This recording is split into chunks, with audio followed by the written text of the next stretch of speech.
So happy to have you back here for Game 3, where we've got Cloud9 versus Immortals. Let's go ahead, waste no time, and look at the starting rosters here for Game number 3. Selecting blue side, it's Cloud9.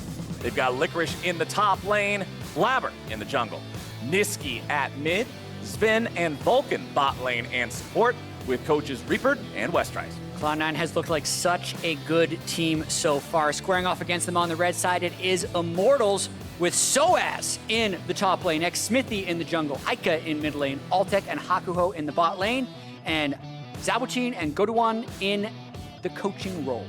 And Immortals have a tall task going into week 2 here because, as you said, Cloud9 are looking like they picked up right where they left off back last summer here in spring. Yeah, I mean, maybe even better. Zven and Vulcan looked incredible in just 1 week. They looked like the cleanest team in the LCS. I mean, their first game was a sub 25-minute victory over TL. Yes, there'll be that asterisk there because of the jungle, but then you also look at their Golden Guardians game, just playing side lane so incredibly well, bouncing back and forth, coming in, killing Keith 5 times. I think at one point, Keith was 0-5-0 because of how well C9 was bouncing around the map. Like, it looked to me like a bunch of teams were in week 1 form, and then Cloud9 was already a good team. So if they can keep that up coming into week 2, they're gonna be scary. And going up against Immortals, this was a team that, before the split started, a lot of people had them pretty low on power rankings, but yeah, in week 1, they got a surprise win over TSM, so you can't go counting them out just yet. There is a lot of experience, a lot of veteran experience on this team. Yeah, Altec just kind of went into his, time chamber and then just found his way back into the LCS. He was just seemingly gone for about a year, boot camped in Korea, and his Ezreal game, a champion a lot of people had forgotten about. He found just the right situation to pick it in and was a big reason that they were able to beat TSM in that 60-minute game. I mean, looking at some of his numbers, 538 damage per minute, 35% of his team's damage, a very high percentage for a lot of the AD carries, looked solid and gives you a little bit of hope for Immortals going forward. Yeah, and I like that they picked it into a game where it made sense. You're not just... So many times we saw Ezreal throughout history as the pick for, I don't know what to do in bottom lane, I'm just going to sit there so we can sack this lane and farm from range. But they picked it against a team that had Rumble, and Rumble has pretty much no way to ever close distance onto Ezreal. Yeah. He can get the first tick of the equalizer off on you and you just E out of it, and oh, okay, I don't care anymore. So really like the adaptation there, making sure they were playing into the situation. Let's start off the draft now. First ban coming out from C9 is Soraka. They don't want to deal with any of that bot lane or top lane Soraka tech that's new age these days. Also banning out the Lucian and the Set. Immortals ban out Braum. I'll give you one guess. Close your eyes if you haven't seen it already on what thing they banned out. Otherwise, hint, hint, it's Akali, and we'll see what the last one is. I thought you were going to predict the final ban. I'm like, oh, what's Flowers going for? There's a lot no, of I'm just making it Akali's always banned, Joe. Yeah, it's true. 100%. Lucian as well, falling to the ban phase. Rumble, even something that Immortals was good against last week, also going banned. And the first pick, Tahm Kench, that is a little bit interesting to me, but just with how good Zven and Vulcan looked on Aphelios, Tahm Kench last week, they'd be comfortable doing that. I think they'd also be comfortable doing Senna Tahm Kench. Yep, you can also put Misfortune in there too next to him because he's able to keep her safe as well. It just is an on switch for a lot of AD carries that are otherwise really worried about vulnerability and positioning. Speaking of positioning, nothing to knock you out of your position like one of those big casks coming in from the fat man. Gragas locked in for Immortals. Xmithie will be piloting it. Yeah, Gragas has just this incredible win rate in the LEC, actually. And I do know, especially with sOAZ having a lot of connections, Eika coming from the French league, also Zabuchin being a French caster, would, I think, look a lot more to the LEC than maybe a lot of LCS teams and determining what like a jungle power pick could be. Because we've seen Gragas fall through a lot of pick ban phases just today, but a very early lock-in here for Immortals. And there's the Senna locked in for the side of Cloud9, so we are going to see Senna TK there in the bottom lane. Also making sure they pick up a jungler before the jungle bans are able to come through, pinch that pool really hard in the second phase. They want some AP in there, also a powerful level 3 ganker once again with the Elise. And back over to Immortals, what's it going to be to complement the Thresh? We'll see if we get full mirror picks in the first 3 here yet again. Yeah, probably Aphelios, but it has been a different type of bot lane. Cassiopeia was actually a bot lane pick for Altec in week 1, so it's flexible. This very well could be their bot lane locked in. We'll see. I do like the prevalence of flex picks, though, when teams like to use those and confuse their opponents, make them second guess on what they want to be banning. But we do know that neither side has a top laner. We may see some top lane bans. We did already see the Set banned away, Soraka banned away. There's a top lane ban coming out in the Ornn. Immortals not wanting to deal with that infinite scaling if Cloud9 wanted to pick. Yeah, Cloud9, when they try and round out the rest of this composition, I do wonder where they're going to find their damage, because specifically objective damage. Like right now, their Baron take is just so super slow. A lot of teams picking Senna haven't necessarily put it with high DPS mid laners, but I personally would like to see that change, whether it's in the top lane or the mid lane. Maybe we'll end up seeing a carry pick out of Licorice up top, but that's yet to be said. Cloud9 will respond with a top lane ban of their own here. Renekton taken away. Although they have the Elise themselves, Renekton Elise is sometimes one of those topside wombo combos that you can just absolutely destroy the enemy top laner with. They clearly don't want to play it this time around. They don't want to open up their opponents to be able to lock that one in either. Aatrox, all right, it's all about top lane. Both sides are just saying, all right, whatever, focus that top half of the map. Yeah, sOAZ going to be pulling out a new pick. He was a 2-time Aatrox as of last week. We could be getting some carry versus carry stuff up in that top lane. That would be exciting. What's it going to be, Cloud9? One more to go. Do they want to look towards another one of the champion pools? Is there an 80 carry they want to ban out, maybe? Or are they confident that Cassiopeia is going to the bottom side? It will be a Aphelios, so they don't want to have to deal with that. Him being another one of those champions is very popular as of recent. Yeah, don't want to say, hey, we're sure that it's going to be Cassio bot again. It's smarter to do it this way. Now we're going to get to see a little bit more finality on what this composition could look like. They do need physical damage somewhere. Well, if you want some physical damage and you've got a Gragas on your team, there you go. You know, I'm liking these Immortals drafts. They're fun. Giving us diversity. We got the Trundle in week 1. We got the Cassio bot. We got the Zoe Ezreal poke comp. sOAZ, and a Pantheon. This is good. This is good. So this Pantheon Elise works very similarly to Renekton Elise. Yeah. Because it's point and click stun. Elise follows up with a cocoon. Wham bam, thank you, ma'am. They're bursted down. Adios, 300 gold. About time we see some Pantheon in the LCS. It was basically perma pick ban in the week and a half of LPL that we saw, and then it hit NA and just nobody was touching it, which was just really strange. A karma. So I was excited about the Yasuo and the Pantheon. I'm not as excited about the Karma, especially... Immortals did this last week, where they picked a champion the patch before it got buffed. So they did it with Trundle between 10-1 and 10-2, and now they're doing it with top lane Karma between 10-2 and 10-3. Compositionally, like, the Cassio does look like it's going to be bottom lane, pending a last-second swap, which they could do.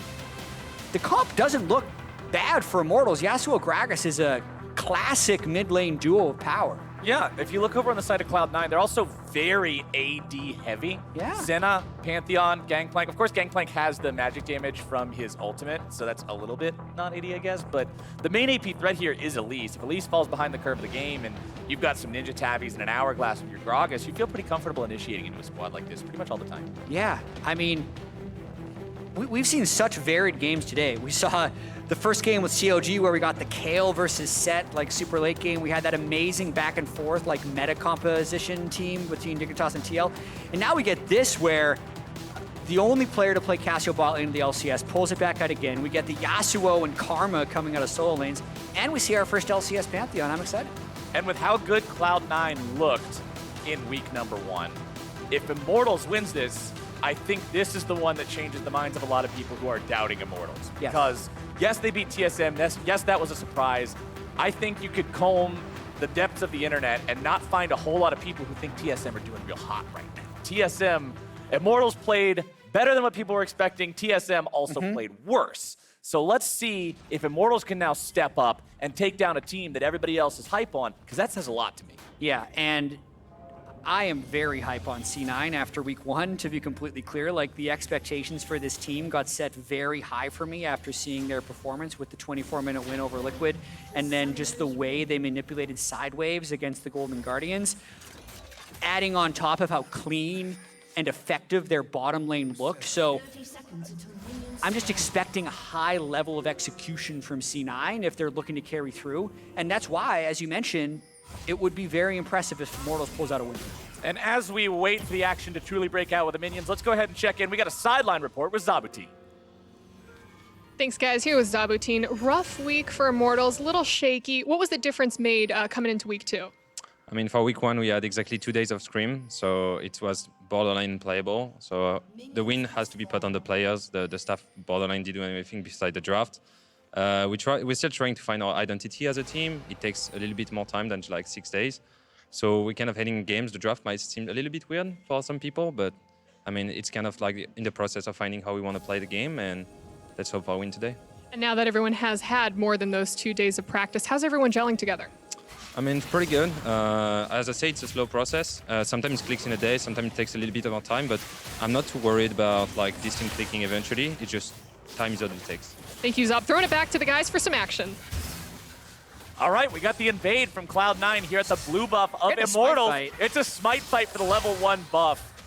Or is he just going to lose all his patience? No, they've got him stuck there with a half bar of patience at the very edge of the ramp. That's Blaber able to get the level 2. This could go very bad for Immortals. Damage coming through there. Flash force out from Hakuho, and that's a successful invade from C9. And he's sticking around for the Gromp. Xmithie still has his smite. I like what Xmithie's doing because he could easily get level 2 off of here. Liked the early play, don't like to stay for the Gromp by C9. Yeah, and he ends up backing away. Wow, that's what you can do a little bit with Tahm, Kench, or Braum as you try and do those early level 1 invades to get pressure, but overall, well played. Cloud9 expending their own heal in that one, so it means that they will be down that combat summoner if Xmithie wants to get involved in a bottom lane gank early on. They'll have a bit more damage in that one, but it's even scarier for this side of Immortals because of the fact that Hakuho doesn't have that flash. Mid lane here, Eika versus Nisqy. Nisqy taking control of the lane early on. Pantheon, we remember him back in the Worlds days where he was just pick ban tier. And by pick ban tier, I mean banned the entire time except for one pick during the play-in stage because he was just that strong. Obviously been toned down since then, but still a very powerful duelist. Yeah, and incredibly reliable gank support. The thing you'll want to do on Pantheon, and you can see it when you're kind of over his head, when he's fully stacked on his passive, it means his W will have 3 auto attacks afterwards, which will nearly full stack his passive again. So you wait until you're full, you W when you auto 3 times, and then you have a choice. You can either auto again and get an empowered Q, or you can just Q and then get an empowered E, which will be 3 seconds of directional invulnerability. Which is a lot. Really, really hard to trade back into and great for gank assist. So it's, oh no, Blaber! That is not where the cocoon wanted to go, brother. I agree, guy in the audience. I agree. I heard somebody else be like, what? Yeah. Like, how do you miss that cocoon? How do you miss that cocoon? It's, I don't know. Was there a juke that I missed? I was trying to come up with something clever to say. I don't have anything. That's a personal error there on Blaber, not finding the cocoon on that one. I mean, sOAZ is able to walk away pretty effortlessly, and no real summoner spells, no anything expended in the top side there.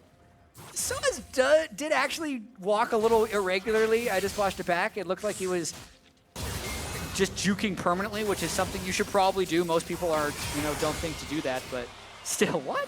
How do you miss that? All right, I'm not on that. It was a good gank attempt. It happened, it's done. We must move on as bottom side Xmithie, although he lost that starting blue, he doesn't feel too bad. He's still able to not get double crabbed, so he grabs the bottom side Scuttle Crab. You can see Blaber farming up his chicken camp. He's level 4 compared to Xmithie's 3. Barrel rolling in there, trying to steal away some little chickens if possible, but won't be so. Nisqy trying to trade there with Eika, throwing out the wind wall to try to block a spear in trade, but Nisqy wisely saving it until afterwards. Finding a really good trade onto Eika here. Ignite drop down, nicely done! Solo kill for Nisqy. Yep, Pantheon's pretty strong. Now, Eika was confident there because his support was in River. So he's thinking, all right, if this guy goes in, it's fine. It's not fine. No. Still Pantheon. He's very strong. But yeah, a misplay by Eika there, flashing a little bit late, still got flash followed by Nisqy and not respecting the ignite. So watching this, he's just trying to get his wave into the turret. That's all he's trying to do. That's the 3 seconds, is trying to track his spells. Yeah, the empowered Q post-flash, very well played by Nisqy. It's like one of those old Spike TV shows where they ask who would win between the Spartan and the Samurai. Well, we don't need a 30-minute show to figure that one out this time around. It's definitely the Spartan early on in the lane, so to say. As we've got the serrated Dirk on Nisqy as well. Lots of extra power coming out from that one to make sure you've got the armor penetration through the lethality to do even more damage with those spears. Also, keep your eyes on Nisqy now that he's got the level 6 to see if he gets involved in these other lanes. As a mid-lane Pantheon, it's so easy to be all over the map. And that's the scariest thing about this composition for C9 is Pantheon ultimate, GP ultimate, and an Elise jungle. That's some tower dive right there if they get any type of pressure down bottom lane going with the Senna Tahm Kench. And then after that, they're going to have the Tahm Kench ult to go with all these globals. So this isn't a team fighting composition by C9. This is very much an early game skirmish. Let's run over the other team. And the solo kill for Pantheon is a great start. Infernal Drake first up here for Cloud9 means we will not see the Infernal Soul here again this game like we did in the last one. Cloud will be up next. Nice early Drake take around 6 minutes as we normally see compared to the last game where it wasn't taken until around 13. But Immortals hanging on here in the bottom side. Only a couple CS behind their opponents. The big story of this game so far, Jat, is mid lane. 57-35 in the farm. Not only did that death cost him because he died, it cost him so much presence in his lane, and Eika's going to be trailing for a while. Yeah, still has cleanse, doesn't necessarily matter since he's just getting pushed out anyway. And once Nisqy has mid priority, we saw last year he was very nearly the top vote getter for mid laners. Very good at playing with an advantage from mid lane. They can crash either side with this Pantheon Elise pressure. Hello. Okay. I was going to say, that one. There's no way you miss 2 of these. Blaber finds some damage onto Xmithie there, but considering the solo lanes were coming to collapse, they don't want to seek any more violence here just yet. Nisqy goes right back to farming though, and Eika's just got to get very familiar with the terrain underneath this turret. Yeah, you can see Blaber really trying to play around this Pantheon. But it is difficult, though, because the Gangplank can't get priority over the Karma. So anytime they do an invade, they have to worry about sOAZ roaming down. In the meanwhile, it looks like they're all just prepping for this 8-minute Rift Herald. Both bot lanes recalling to match up. I hope this one's a bloodbath. We'll see. Xmithie, level 5 here on the Gragas. Blaber the same, so smites are equal. But remember that Xmithie not having the level 6 ulti upgrade is way different than Blaber not having it. Much more important there for the Gragas. Vulcan not level 6 here either. sOAZ coming in from the top side, but the fight's going to be breaking out. Gangplank ulti providing control. Damage coming through. Nisqy looking to grab the lockdown there. Hakuho and Altec on the run, but they're both going to find their way back to the spawn platform in a body bag. And C9 win themselves a fight. They don't even lose patience on Shelly, and they'll pick up the Rift Herald. That was really nicely done by C9. So many times when a team is set up around an objective with 4 people on one side and 1 on the other, it's like, are you getting collapsed on, or can you be the ones that do the collapsing? And C9, incredibly decisive, say, there's 4 people over there and a Karma behind us. Let's just go. The GP ultimate placed just a little bit behind Immortals. Because Zven landed that route, it times great with Nisqy's ultimate, so they can just run down both bot laners for Immortals and pick up that first Rift Herald. Beautifully done. Not only do they get them, but with all those summoner spells expended, that is all 3 combat summoners for the Immortals bottom lane. If there's a return visit from Blaber, or Nisqy, or Licorice's ulti, or pretty much anything, those guys are in a real rough spot. Again, Hakuho is still not having the box yet on the Thresh. We'll see how they want to play around that one as the top laners have gone into the bottom lane now. Licorice continuing to farm up, building an ever so slight advantage in farm over his opponent. It's even more worthwhile because you're Gangplank, you have the extra gold coming in. Looking back towards the mid lane, you can see Pantheon doing what Pantheon does. Every item is just a myriad of swords. Sword, sword, sword, sword, sword, sword, sword, sword, sword, sword. Yeah, how many long swords are in his build? There's got to be... It's like 4 per lethality item. It's a lot. Yeah. He likes swords. Either way, Pantheon Ultimate coming up soon. Rift Herald on the way. The question always is, where do you end up dropping this first Rift Herald? The ideal is they could actually make a play happen, get the first 2 plates down, then drop the Rift Herald for the turret. But good control warding by Immortals there. Lets them know Blaber's on the way. But will they be able to send anyone to stop it? Nisqy once again getting the better of Eika here in the mid lane. Xmithie shows up. Remember, it's so easy to get your last breath off on Yasuo. It's just 1v2ing. But Nisqy doesn't care. He's so far in control of this mid lane. Eika's done a pretty good job of trying to catch up some in that farm department, but Nisqy's just so far in control. There's only so much you can do. Yeah. Top side though, Rift Herald still not summoned up by Blaber. They're doing what you were talking about. They're taking down the easy plates with their personal damage and then waiting to use Shelly for the next two because her damage will always just take two of them out. Boom! There you go. More money in the C9 pockets. Look at the gold lead.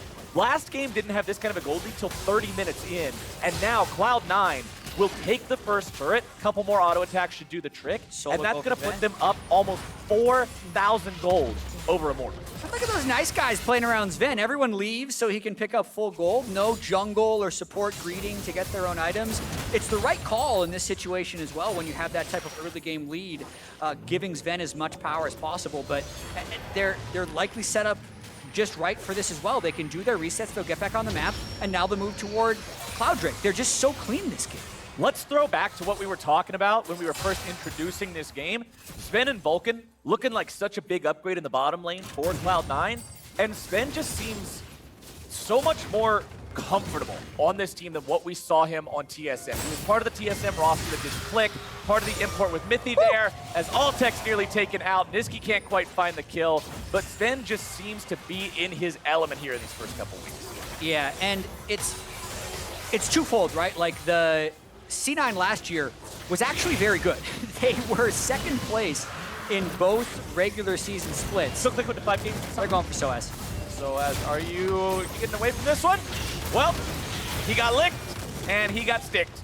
And that'll be all she wrote. Blaber grabs the kill on that one. Elise up to 1-0-2. Damn.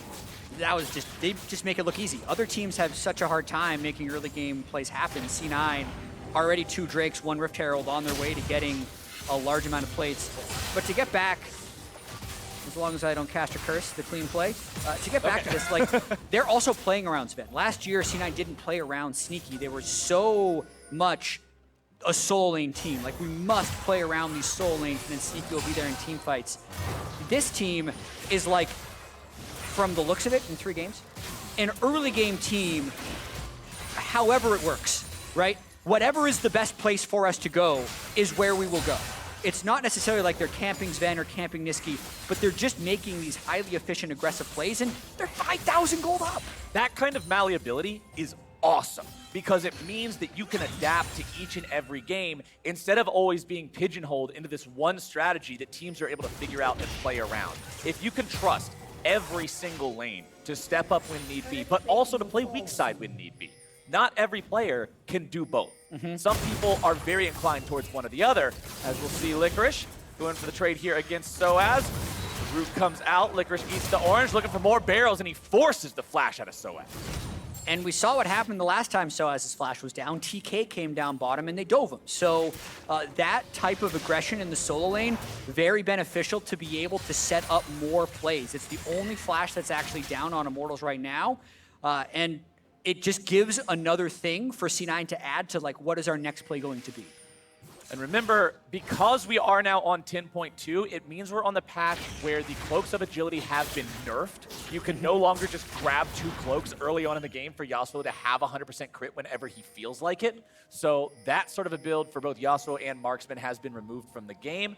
And that means that we are going to need to see the 2 real crit items before 100% crit comes online for Eika, who is still behind this game, as Cloud9 will once again go in, steal things away, and Vulcan just hops over with a blast cone as Blaber secures the red.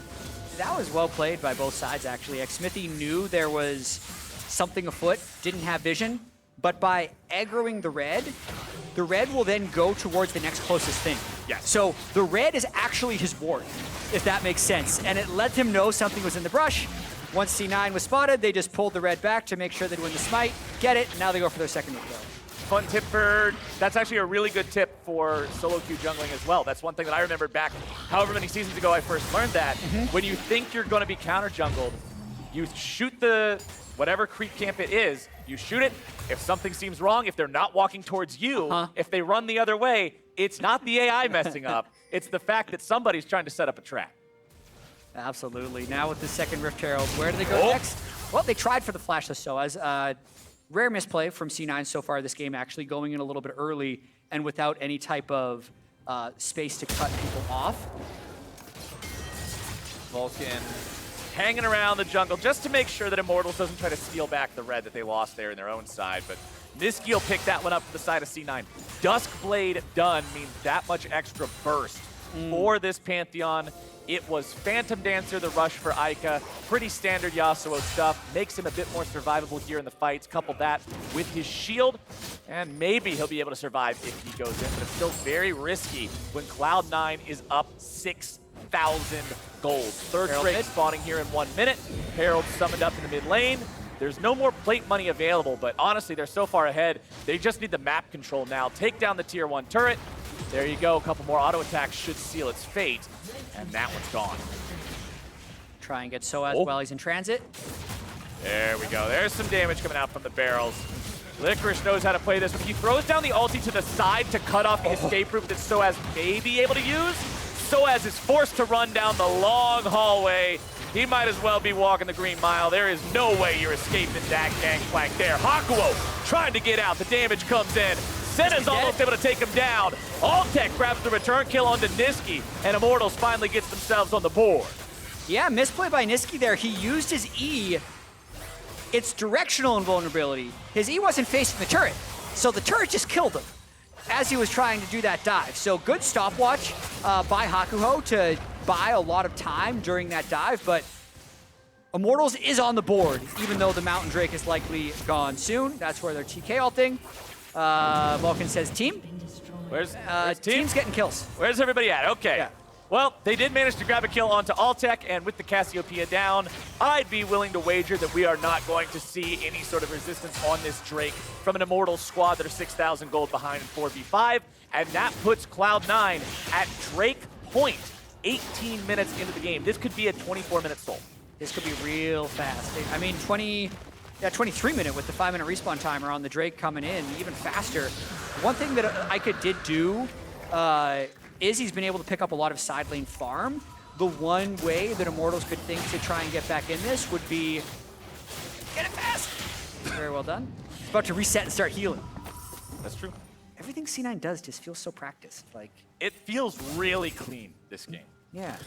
I am impressed so far. We'll see how swiftly and efficiently they can close this game out. Take another look here at how they caught Altec. Yeah, sitting on a control ward. The Vulcan was already on the next play, but Blaber and Zven said, hey, wait a minute, we'll pick this up. No harm for us. Definitely some for Altec. 1 and 2 on the Cassiopeia. He does have the Archangel Staff complete, but it has not evolved into Seraph's Embrace. The shield could be really big going forward. He needs 70 more mana, so he should hopefully have it before the next team fight breaks out.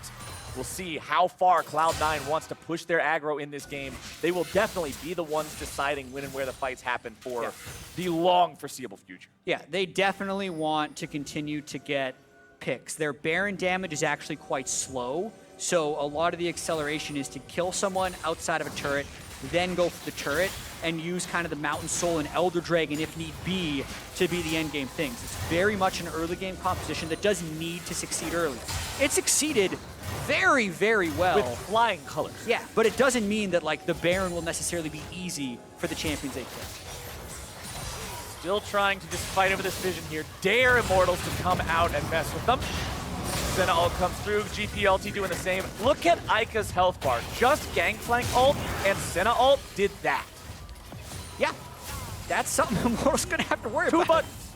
2 buttons. 2 buttons, and it'll only get stronger as GP and Zven continue to pick up items. Zven really close to completing his Myrrh mana, which will really up his damage. But as you can see there, they didn't win the fight, but they got everyone on Immortals low enough that then they were able to take a turn.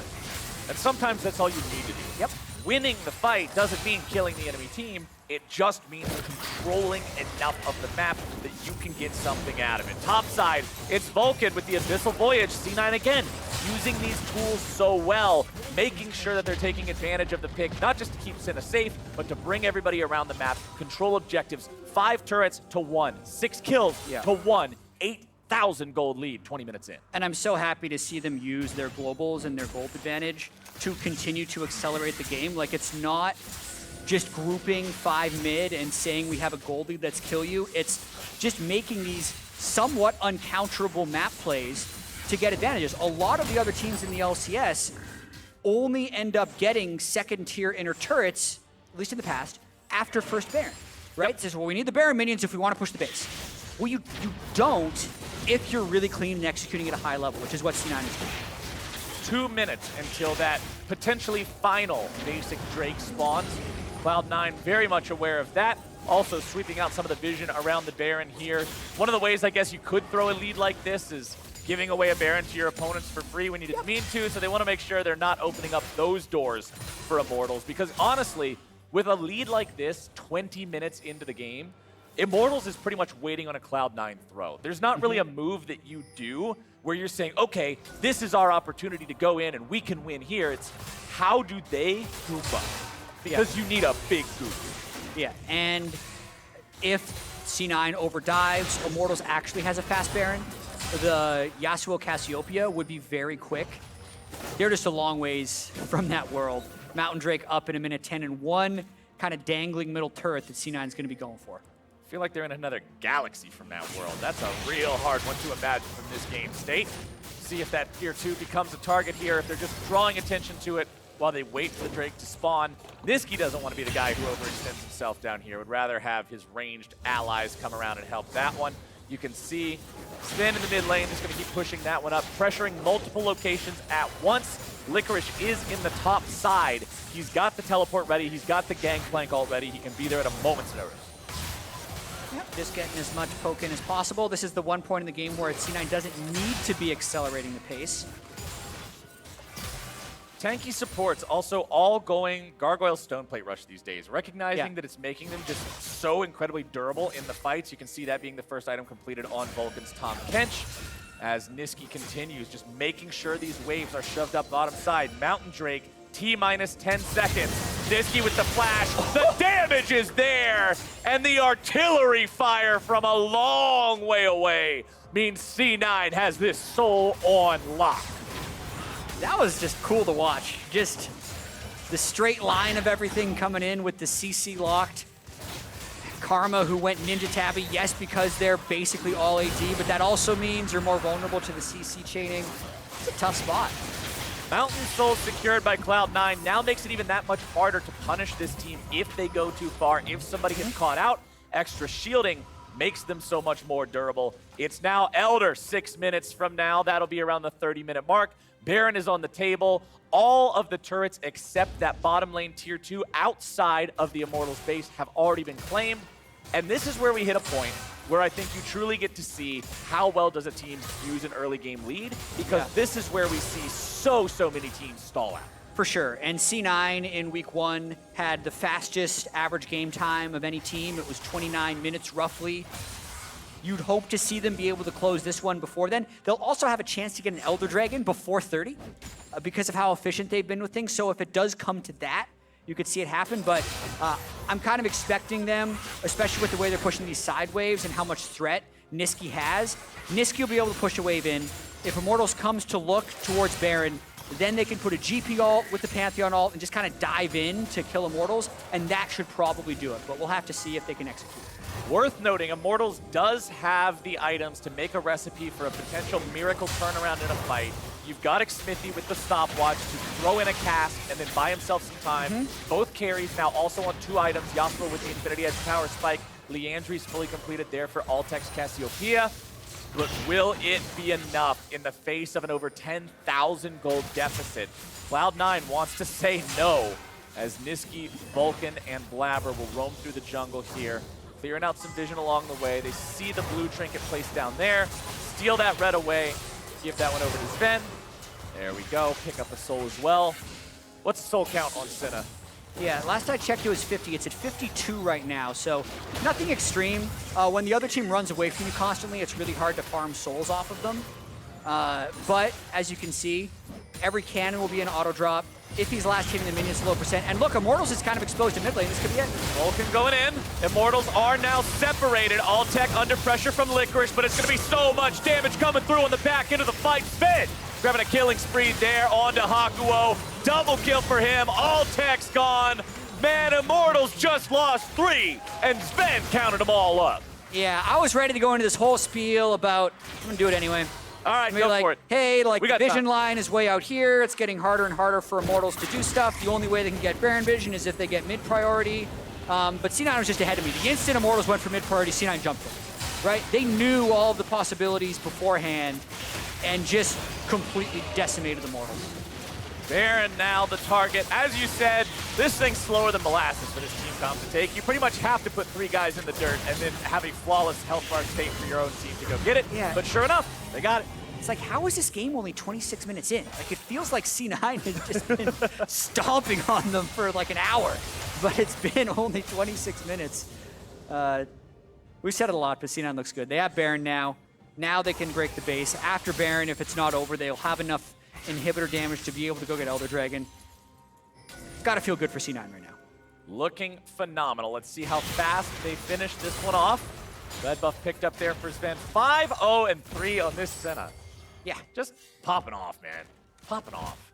RFC completed, 61 souls, so not only does he have the additional 75 range from his soul collection, he's going to be getting the extra 150 range from the RFC. Oh, here comes your initiation. Licorice caught out. Nice pickup there for Immortal. Smart play by Eika and the team right there. They could even try and get that turret if they were willing to trade a little bit more. I think Eika's going to stick around and get it, so always good to try and kind of catch Licorice doing janitor duty on waves. Weren't getting that kill anywhere else. Well, it does open up the opportunity for Cloud9 to take the tier 2 bottom, though. That is the last tier 2 turret on the map that was standing for Immortals, now gone. Baron power play is currently only at plus 1200, which is under the value that taking the Baron itself gives your team. So Cloud9 needs to get a little more out of this for it to really feel worthwhile. Once Licorice respawns in 10 seconds, he will have TP to be able to join this fight. Hakuho nearly taken out. The damage and the range are so oppressive from Zven in these trades. As the bottom lane inhibitor turret falls, TP is channeled, and Cloud9 will utilize the last 70 seconds of this Baron to push hard in mid and bottom lane. Yep, fun fact, Senna autos do not get blocked by Wind Wall because they are not projectiles, so it makes it even harder for them to defend. Xmithie rooted up. This could be bad news here for the side of Immortals. They will disengage properly, but they have already lost inhibitor number 1. Number 2 now the target. Baron enchanted minions in 2 lanes. The cannons just harassing Altec there in the bottom side. As you'll see the mid lane inhibitor fall here in just a moment. And that is 2 inhibs taken out. Plus 2,000 now on that Baron power play clock. And that means Cloud9 are feeling good about the state of this game. Elder spawns in 30. Yeah, what were we saying before that Baron happened? They'll use the Baron, get inhibs, and that'll open it up for Elder for them to be able to get that. Yeah, you predicted that pretty well. Every move in this game has kind of been like clockwork for C9. Like the very first play of Zven soloing Eika, that's the individual outplay, right? Nisqy soloing Eika. Yeah, sorry, Nisqy soloing Eika. But from there, it's every other play just kind of rolled off. It's like, okay, he now has mid priority, so they might just win here. Hakuho will find himself CC'd, but they don't have everybody else nearby, so they don't want to go in. They're still waiting on 2 of their members to come into this fight. Xmithie's going to be forced to stasis here very early. Vulcan's going to be drawing all the fire. But speaking of fire, the artillery once again will rain down on Immortals. The damage is there. They are gone, gone, gone. Cloud9, 5 for 1. There it is. Immortals tried the desperation play. They were tired of C9's just perfect play around the map, tried to make something happen, unable to kill Zven and Vulcan as they go for the all-in initiation. And that, Captain Flowers, was a rout.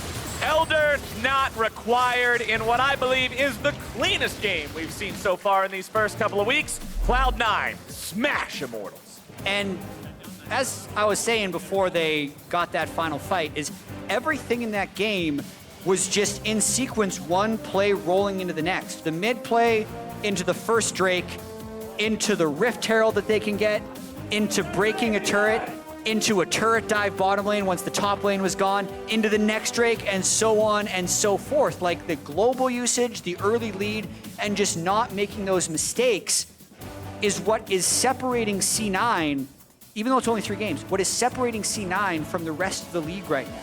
I can't wait until they play Dignitas, because they played very well today as well. But That'll be really fun. there's a difference in the way these teams approach the game. C9 is picking champions that have an advantage from minute 1 onwards that will not have an advantage at 30 minutes if they do not make plays. But they have been making the plays in this game, and that was impressive. Cloud9 looking so good here in these first 3 games. Deathless on 3 members, Blaber, Zven, Vulcan. Not one of them saw a black and white screen that entire game. So well done by this team. 4 out of 5 champions on Cloud9 in that game had a global or semi-global ultimate. And it just played into how seamless it made their communication and their plays look. Yeah, there couldn't be a spot on the map where Immortals could go. And it's really interesting, too, because when we're looking at this C9 team before the season, we're saying, okay, Zven is gone, Nisqy is gone, Zeyzal is gone. That's like the shot-calling core. How are they going to look after the first 15 minutes? Pretty good so far, right? Yeah. Their boot camp has been solid. I think Vulcan is proving to be such a great addition as well. They look super good. Well, in the wake of that super good-looking victory, let's go ahead and send things down to Avli, who's standing by with Cloud9's top laner.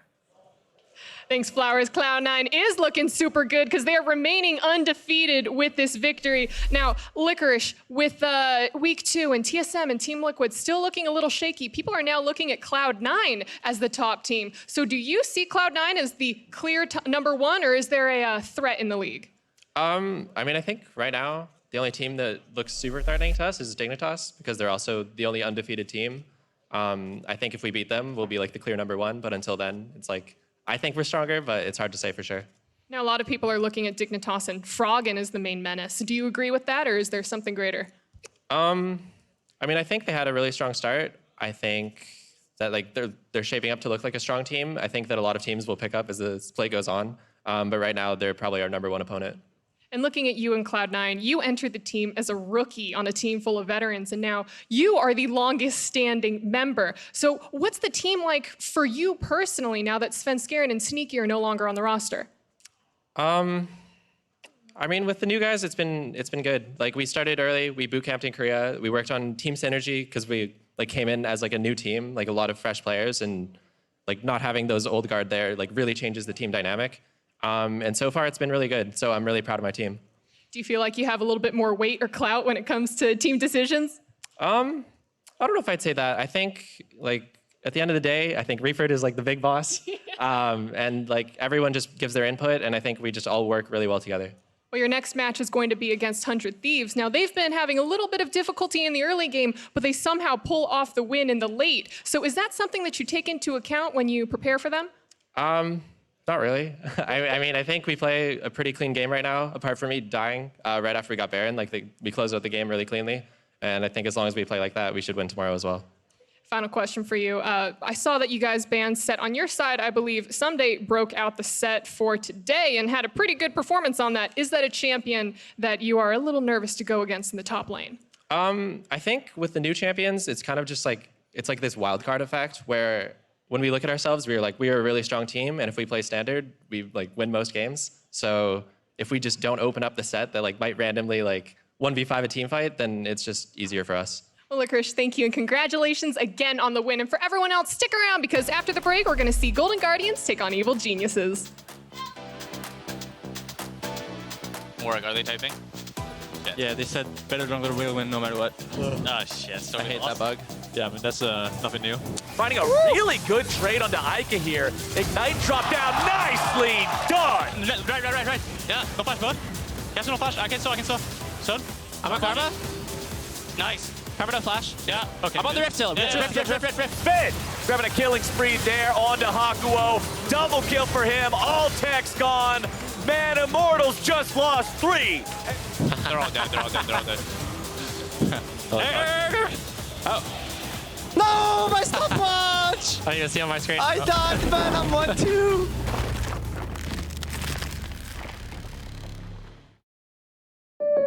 You got your own car with your own insurance. Thanks, Steph. No more driving that old hand-me-down. Surprise! No, I'm not gonna get a date in this. We had a lot of great dates in this car. Ugh, no, just, ew.